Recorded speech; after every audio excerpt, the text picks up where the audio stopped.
Hello everyone, my name is Youssef Kattabi. I'm a student in my fourth semester of Bachelor in Engineering in Logistics.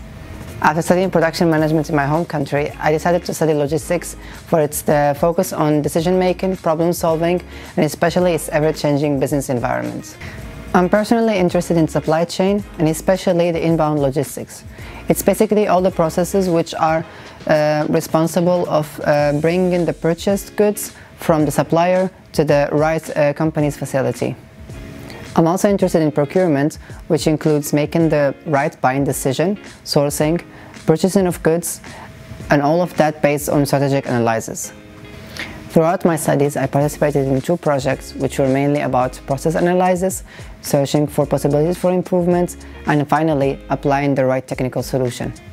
These projects are also a valuable opportunity to know the influence of the German culture when it comes to managing a business.